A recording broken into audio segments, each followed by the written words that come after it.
वो जो सेब बह करके आ रहा था, आपने उठा करके खा लिया कोई बात नहीं, बात खत्म हो गई। कोई कैद नहीं थी शरीयत की कि इसका कफारा होगा, इसकी कोई सजा होगी, इसका कोई गुनाह होगा। क्यों? उलमा फरमाते हैं जो चीज नदी में बह करके आ रही हो और आपको पता नहीं हो किसकी है, आप उठाकर के अपने इस्तेमाल में लाए बिना कराए जायज है। अब गौस के अबू ने सेब खा लिया,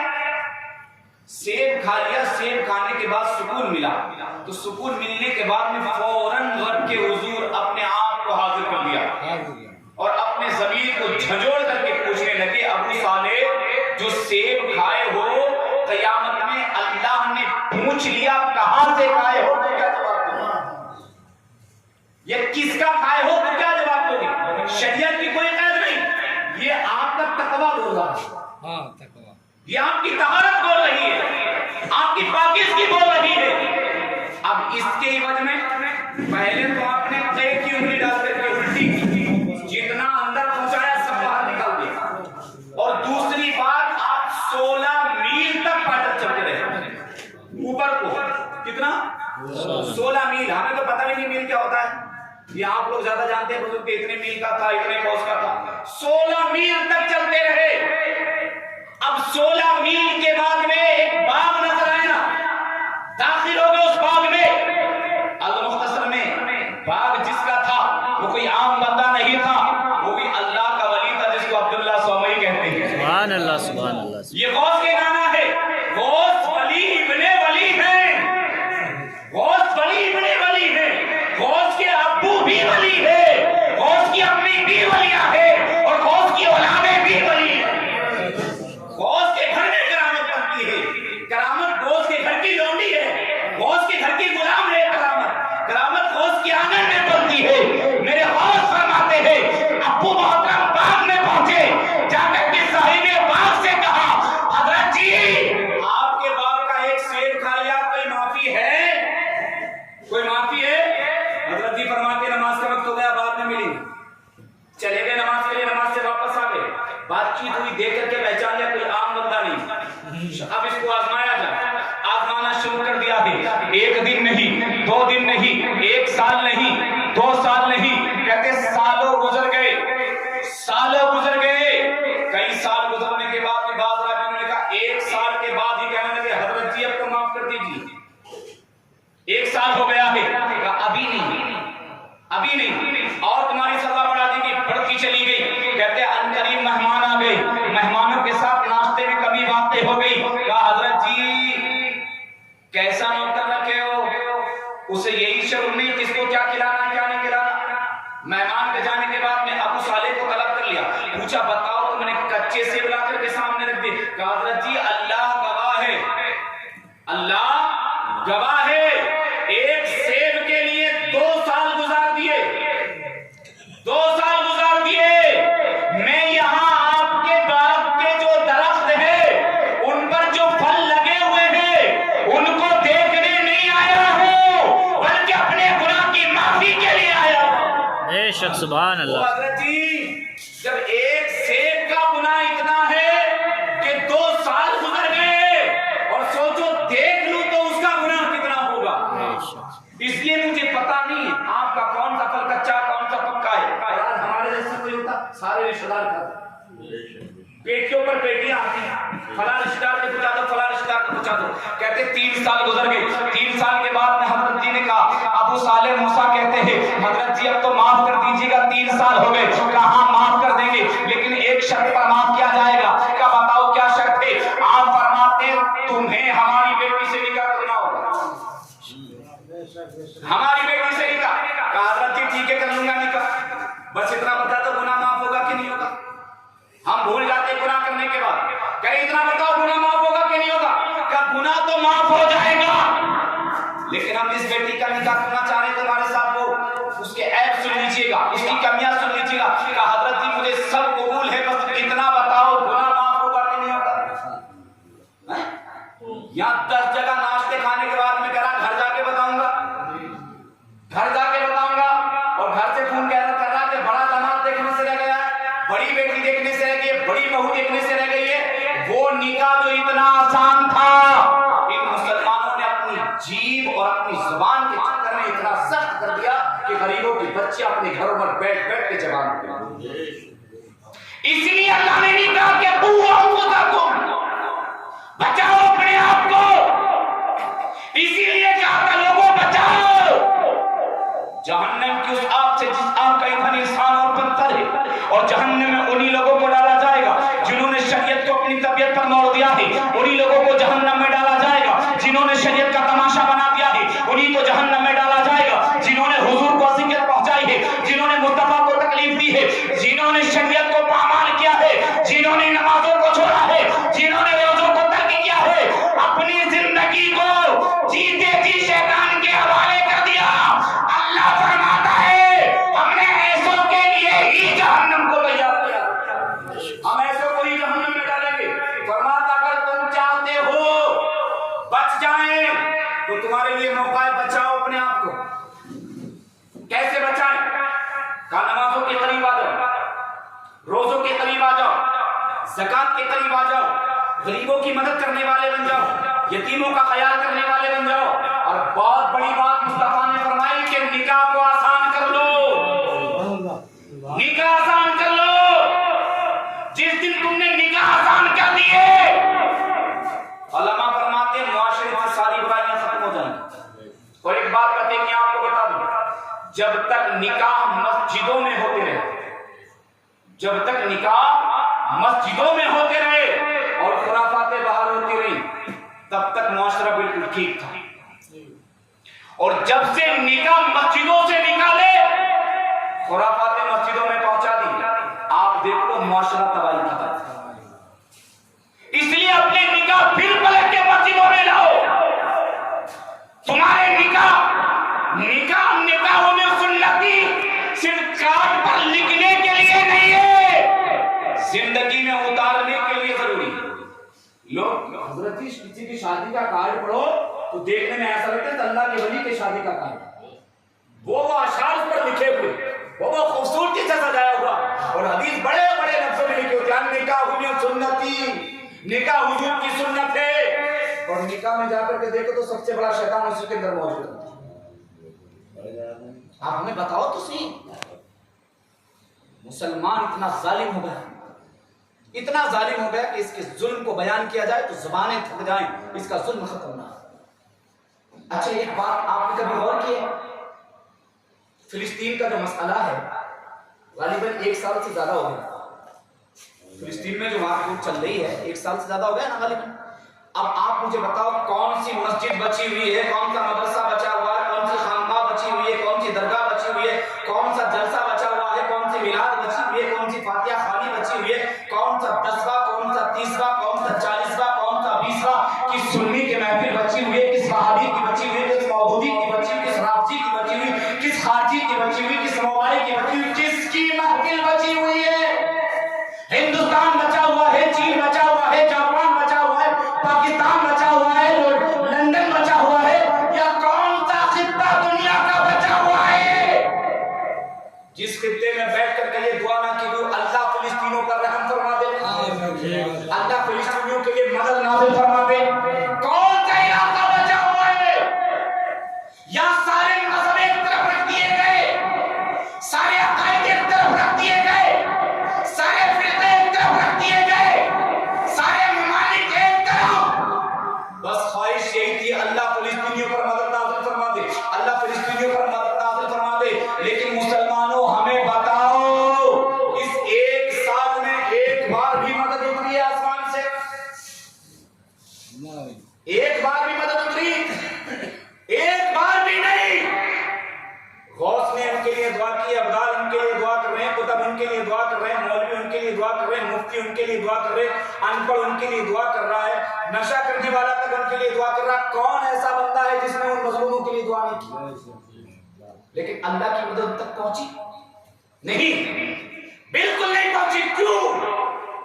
इसलिए कि मुसलमान जालिम हो चुका है, और जब कोई कौम जालिम हो जाए, जुल्म पर आमादा हो जाए, तो अल्लाह फरमाता फिर हम जालिमों के इवज में नेकों की दुआओं को भी रद्द कर देते हैं। जैसे अभी काली फारूक साहब ने बताया था, हजरत मूसा कलीम अल्लाह के दौर की बात। मूसा अल्लाह के नबी है, अल्लाह के नबी, अल्लाह से कलाम किया, कहते अल्लाह बारिश बरसा दे, कहा नहीं बरसाएंगे। क्यों नहीं बरसाएंगे? मूसा नबी है ना, दुआ कर रहे हैं ना, अल्लाह फरमाया नहीं बरसाएंगे। क्या क्यों? जिस महफिल में बैठे हो इसमें जालिम बैठा, उस जालिम के इवज से हम बारिश नहीं बरसाएंगे। अब आप गौर करो, जब जालिम महफिल में और दुआ करने वाला मूसा जैसा नबी हो, अल्लाह फिर भी कबूल ना करे, और मेरी और आपकी औकात क्या? वही हमारी और आपकी औकात क्या? चलते फिरते हम गुनाह करते, उठते बैठते हम गुनाह करते, खाते पीते हम गुनाह करते, पूरी जिंदगी गुनाहों में लिपटी हुई है। और एक बात और समझ लो, सिर्फ जालिम वो नहीं है जो जुल्म करता, वो नहीं है जो जुल्म करता, जालिम वो भी है जो जुल्म के खिलाफ नहीं होता। जालिम वो भी है जो जुल्म को देखकर के आंखें बंद कर लेता है, और उसी जुल्म का नतीजा है जो आज तुम्हारे उत्तर प्रदेश में आग लगी हुई, उसी जुल्म का नतीजा है। हमें बहुत अच्छे से वो तारीख याद है, वो क्लिप हमने बहुत करीब से बहुत गौर से देखी है, जो फिलिस्तीन की मजलूम माए कहती थी अल्लाह उसके रसूल के लिए, हमारी अमान के लिए आ जाओ, हमारी मदद के लिए आवाज उठा दो, हम तक नहीं पहुंच सकते हो तो कम से कम मनोरंजन तो कीजिएगा, कम से कम सड़कों पर तो निकलिएगा। लेकिन किसी ने कोई आवाज नहीं उठाई। जब पूरी दुनिया गुंगी और पहली होकर के बैठी हुई थी, उस खातून ने जुमला कहा था, और सुनो, अब नहीं चाहिए तुम्हारी मदद, अब अपने रब से मांगते हैं। क़यामत में कहेंगे बोला तेरे घर की हिफाजत के लिए उतरे थे, ये तेरे नबी का कलमा पढ़ने वाले गुंगे और पहरे बन के बैठे हुए थे, इलाही इनसे अपना हिसाब चुका कर ले। अल्लाह फरमाएगा तब घर लूटा जा रहा था, बच्चों को कत्लेआम किए जा रहे थे, बेवाओं के दुपट्टे छीने जा रहे थे। कहाँ गई थी वो गैरत की चादर, कहाँ गई थी वो हया की जिंदगी, क्यों गफलत की चादर अपने मुंह तान करके बैठे हुए थे?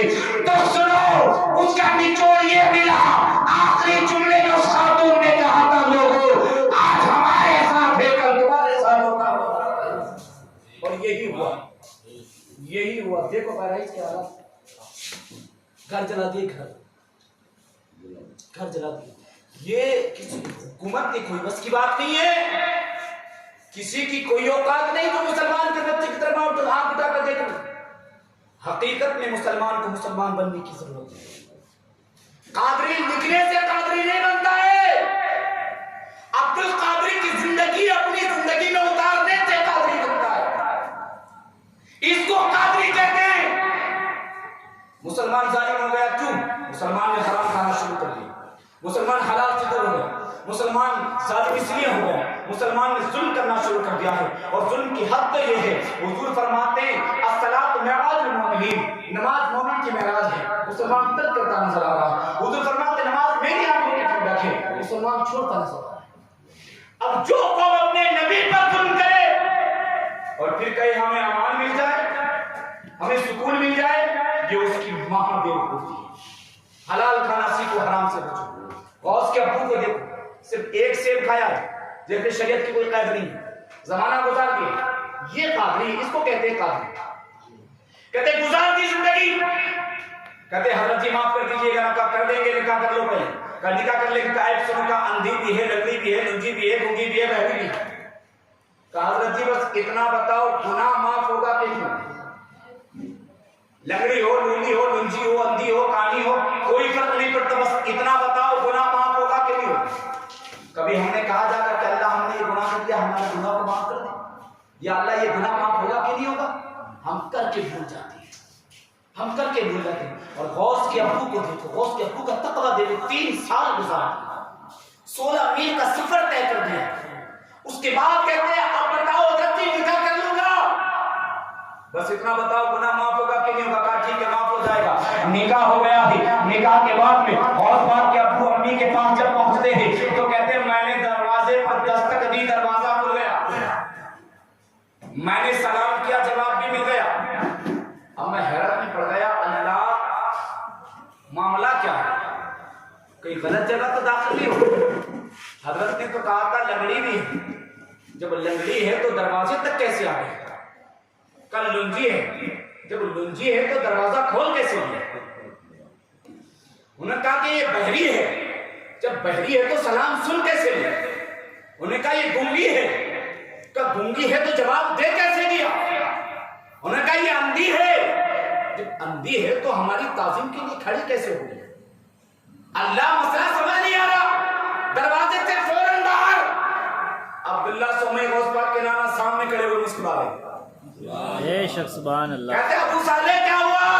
क्या हुजूर एक सेब के लिए 3 साल गुजार दिए, अब खौफ का हो गई, गलत जगह तो नहीं चल रहा, जाने जिंदगी पर ऐसी कट जाएगी। मुस्कुराए इतने क्या बेटा, नहीं गलत नहीं पहुंचे, सही जगह पहुंच गए हो। हजरत जी आपने तो ये कहा था, कहा सुनो मैंने अंधी इसलिए कहा था, उसने शरीयत के खिलाफ कभी कुछ देखा नहीं है। मैंने लंगड़ी इसलिए कहा था, बगैर पर्दे के कभी उसने अपनी चौखट से बाहर कदम नहीं निकाला है। मैंने लुच्ची इसलिए कहा था, शरीयत के खिलाफ कभी उसका हाथ नहीं बढ़ा है। मैंने गुंगी इसलिए कहा था, कभी उसने खिलाफ शराब बातचीत नहीं की है। मैंने इसलिए ये बयान किए थे।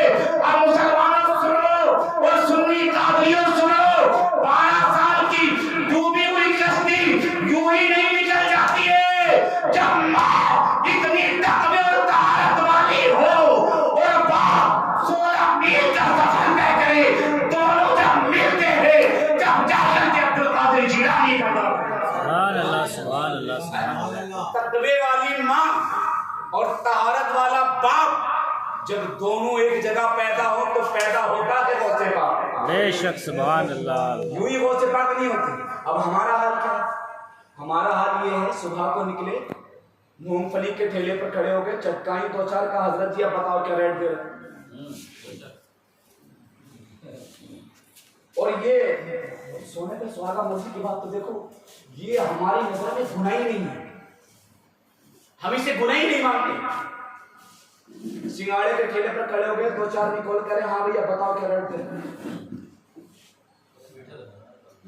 अच्छा आप सोचो तो सही, क्या ये बातें हमें गौर नहीं करना चाहिए? देखो गौस पाक, अच्छा गौस कादरी हो ना, कादरी हो वे गौस पाक के मानने वाले हो, गौस पाक के मानने वाले को कादरी कहते हैं। गौस पाक के मानने वाले हो ना, तो गौस के अब्बू से जिंदगी सीखो। गौस के अब्बू ने एक सेब जिस पर शरीयत की कोई कैद भी नहीं, 16 मील का सफर तय कर दिया, और हम उन्हीं के बेटे की गुलामी में हैं, उन्हीं के बेटे की गुलामी में है, उन्हीं के बेटे के साये के तले हम जिंदगी गुजारते हैं, उन्हीं के बेटे से भीख मांगते हैं। अब बताओ, अगर गौसे पाक के अब्बू ने पूछ लिया, जिनको अपनी बैत में लिया था, जिनको अपनी मुरीदी में लिया था, जिनको अपनी गुलामी में लिया था, का क्या फायदा ऐसी गुलामी का जब तू गुनाहों से ना बचा सका? बेशक सुभान अल्लाह। गुनाहों से ना बचा सका तो गौस पाक क्या कहेंगे हम गुनाहगारों के बारे में? कभी गौर तो करें हम साहब, ये छोटे छोटे गुनाह करने छोड़ दो, इनसे हमारे जमीर मुर्दा होती है। बुजुर्गों की कहावत है, बच्चा छोटा ही पैदा होता है, कहावत ही हकीकत है। जब छोटे छोटे गुनाह करोगे ना, तो एक दिन बड़े गुनाह करने वाले बन जाओगे। गुनाहों से बचो, ये हमारे और आपकी नजर में बहुत छोटा सा, बहुत छोटा सा, लेकिन आओ चलते चलते बस आखिरी बात आपकी समाप्त के हवाले करूं। ये मेरी और आपकी नजर में बहुत छोटा सा गुनाह सा, कोई गुनाह ही नहीं। आपने किसी का सेब उठा करके खा लिया, किसी के सिंगाड़े उठा करके खा ली, किसी के मूंगफली खा ली, कोई गुनाह ही नहीं किया हमने। खलीफा हारून रशीद, बीबी वो है जिसने दुनिया में जन्नत खरीदी।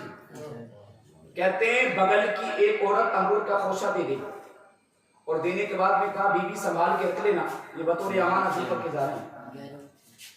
कहती हैं मैंने उसमें सुई चुबो दी, सुई चुबोने के बाद में कहती मैंने उसको हथेली पर लगा कर चाट दिया। कोई बात नहीं, वो उनके जहन में भी यही बात है जो हमारे और आपके जहन में। ये कोई गुनाह थोड़ी है, ये कोई गुनाह थोड़ी है, कोई नहीं होगा ऐसा, ये कोई बात है।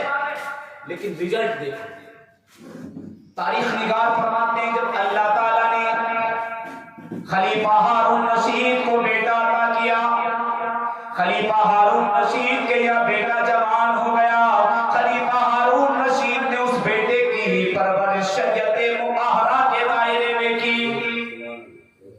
कहते इतना बड़ा हो गया, इतना बड़ा हो गया कि कमान पर तीर चला कर छोड़ने लगा। कहते जिंदगी का पहला तीर कमान पर चलाया, वो जब छोड़ने लगा तो कहते सबसे पहला कमान से छूटने वाला तीर किसी जानवर की पुष्ट में पैवस्त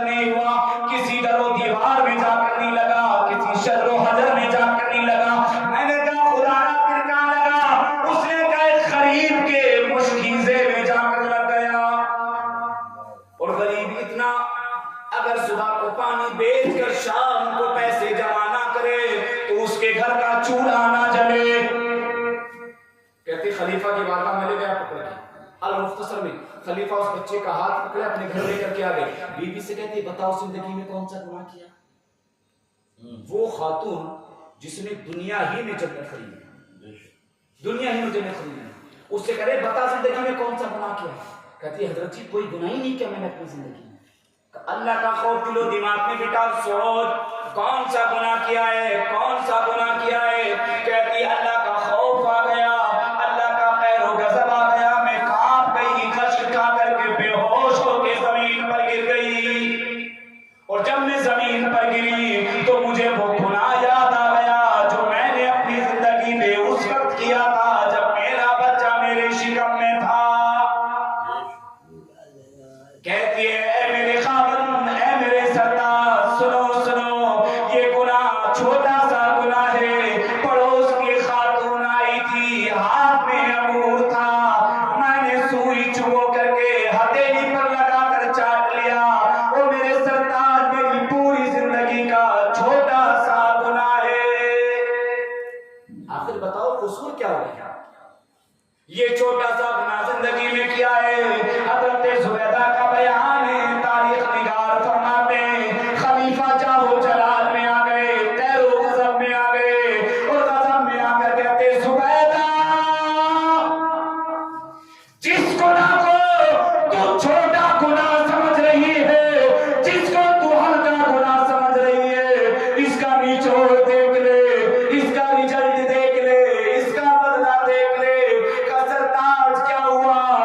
कल तूने गरीब के एक की अमानत में खयानत की, अंगूर में सुई को चुभोया, आज तेरे बच्चे ने, तेरे बेटे ने गरीब के मुश्किले में तीर मार दिया, तीर मार दिया, तीर मार दिया। मुसलमानों गौर करो कितना जूस आया होगा, कितना चाटा होगा, कितना जबान पर लगा होगा, कितना शिकम में उतरा होगा। कहते ये छोटा सा गुनाह रिजल्ट ये है कि औलाद ने गरीब के घर की रोटी छीन ली। और हम कितना हराम खिला रहे हैं अपने बच्चों को, गौर तो करें। मैं तो इस बात को हजरत किसी हाल में भी कबूल नहीं, कोई मेरी गर्दन पे खड़ा हो जाए ना, मेरे सीने पर तलवार लेकर खड़ा हो जाए, ये कहे कि हुकूमत गलत है, हुकूमत हिंद गलत है, मान इस बात को, मैं नहीं मान सकता, नहीं, क्योंकि मेरा तवक्कुल मेरे अल्लाह पर है, मेरा यकीन मेरे अल्लाह पर है। मेरा अल्लाह फरमाता है ज़ारुल फसादी फिल बर्रि वल बहरी बिमा कसबत अयदीन नास। मेरा अल्लाह फरमाता है लोगों, हम अपनी तरफ से किसी कौम पर आफत नाज़िल नहीं करते उस वक्त तक जब तक वो कौम अपनी रविश ना बदल ले। और कहते जब अपनी रविश बदल लेती है, अपने तरीके बदल लेती, उसूल बदल लेती, तो मेरा अल्लाह फरमाता है इन्ना बत्शा रब्बिका लशदीद, बेशक तुम्हारे रब की पकड़ बहुत सख्त है। जब वो पकड़ता है तो अच्छे अच्छे उड़ने वालों को पल भर में जमीन पे गिरा देता है, अच्छे अच्छे तैरने वालों को पल भर में जमीन की तह में पहुंचा देता है। इसलिए मुसलमानों अपने रब का खौफ खाओ। ये जो जालिम हम पर हाकिम है, ये जो हम पर मुसल्लत किए गए, इनकी किसी की कोई औकात नहीं। कायनात मेरा अल्लाह चलाता है, मालिक मेरा अल्लाह है। जब अल्लाह मालिक है तो बंदों के साथ गलत फैसले नहीं कर सकता, कहता मैं गलत नहीं करता। उस वक्त तक जब तक रविश नहीं बदलती, जब तक हम अपने आप को नहीं बदलते, जब वो जालिम हाकिम हो गए तो समझो हम बदल गए।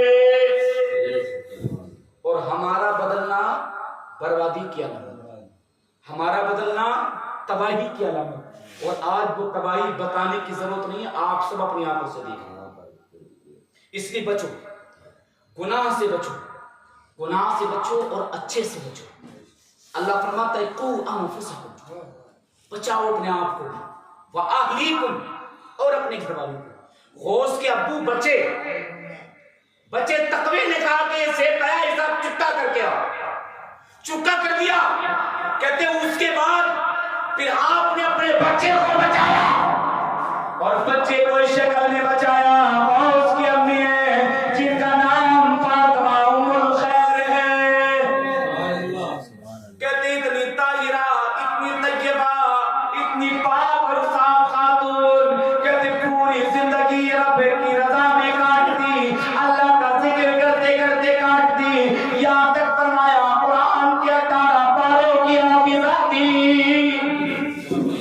और वो 18 के 18 बच्चे के दिमाग में उतार दिए, बच्चे के दिमाग में उतार दिए। माँ जब 18 पारों की हाफिजा हो, माँ जब तैयबा हो, माँ जब ताहिरा हो, माँ जब फातिमा उम्मुल खैर हो, तो बेटा अब्दुल कादिर जिलानी पैदा होता है। गौस की आखिरी बात और सबसे बड़ी बात, गौस ने जिस पे नजरे करम डाल दिया, गौस पे जिसने नजरे गिरा, गौस ने जिस पे नजरे गिरावट डाल दिया, अल्लाह गवाह है, छोड़े तो वली बनाकर छोड़ा। और एक बात आपको और बताऊं, गौस पाक के दौर में जितने वली थे, किसी के दौर में इतने वली नहीं। और जितने वली थे उनमें ज्यादातर चोर वली बने थे, ज्यादातर चोर वली। अब गौस की अम्मी की तरबियत देखो, अल्लाह कहता है अपने आप को बचाओ, अपने बच्चों को बचाओ। और दीन सीखने के लिए गए, इल्म सीखने के लिए गए, करीबन 8 साल या उससे कम की बढ़ती उम्र है। अम्मी फरमाती बेटा जा रहे हो? जी अम्मी जा रहे हैं। अम्मी फरमाती बेटा एक बात याद रखना, कभी भी कितना मुश्किल वक्त आ जाए, झूठ ना बोलना। क्या ना करना? अच्छा हमने कहा कभी हम सिखाते हैं और हमें पता भी नहीं चलता। बच्चा रो रहा है, तुमने कहा चुप जा बिल्ली आ जाएगी, और तुम्हें भी पता बिल्ली नहीं आएगी। ये झूठ है, ये झूठ है। चुप जा, तेरे पापा आ गए और पापा का दूर चाय पापे के चक्कर में ठंडी होके रखे होते, उसका दूर दूर तक नहीं पता। ये झूठ है। हम शुरू से अपने बच्चों की रग में, दिलो दिमाग में झूठ भरते हैं। अब बताओ, जिसकी रग रग में झूठ भरा जा रहा हो, जिसकी सोच में झूठ हो, जिसकी सांस में झूठ हो, जिसकी तहजीब में झूठ हो, जिसके तमद्दुन में झूठ हो, तो वो कैसे तुम्हें अबू मोहतरम कह सकता है? उसकी अम्मी ने कहा झूठ ना बोलना। चले गए मुख्तसर में, चोरों ने लूट लिया, वाकया सुना होगा। पूछा क्या है? कहा 40,000 रुपया झूठ बोल देते। कहा मेरी अम्मी ने कहा झूठ ना बोलना। बस इतना कहना था। उसने कहा यार ये बच्चा अपनी माँ का इतना फरमा बरदार कि माँ के लिए सोने के सिक्के हमें दे दिए, और हम कितने जालिम हैं कि वो अल्लाह हमें फिर भी खिलाता है। हम गले काटते फिर भी खिलाता है, हम चोरियां करते फिर भी खिलाता है, माल लूटते फिर भी खिलाता है। कोई हाल हमारा डोले काटते फिर भी खिलाता है, गन्ना दूसरे खेत से तोड़ते फिर भी खिलाता है, चोरी करते फिर भी खिलाता है, शराब पीते फिर भी खिलाता है, गुनाह पे गुनाह करे फिर भी खिलाता है। और इतना खिलाता, इतना खिलाता, सुबह का हजम नहीं होता, शाम का तैयार हो जाता है। वो कहते हैं हम इतने जालिम हो गए, बच्चा इतनी सी बात के लिए 40 शर्तियां दे दी। उसने कहा बच्चे गवाह हो जा, हम तेरी दयानतदारी से राजी हो गए, हम तेरी ईमानदारी पर फिदा हो गए। अब हम तेरे अल्लाह के अल्लाह पर तेरे हाथ में हाथ दे करके अपने गुनाहों से तौबा करते हैं। तू गवाह हो जा, तुझे गवाह बनाकर अपने गुनाहों की माफी चाहते हैं। गौस ने पहला हाथ उठाया और कहा मौला इनको माफ कर दे, माफ कर दिया। ये जिंदगी की पहली तौबा। अब जितने भी थे सब के सब वली बन गए। चोरों का सरदार, उसका नाम अब्दुल्ला। अब्दुल्ला पीर की तलाश में, जो अभी तक चोर था उसे पीर नहीं मिल रहा है। पीर ने उल्टा पैर जूती में डाल दिया, कहा ये पीर बनने के लायक नहीं। वो जो चोर था अभी, वो पीर ने दुनिया निकाला, कह रहा है इसने उल्टे पैर में जूती डाल दी, पीर बनने के लायक नहीं। ढूंढते ढूंढते सालों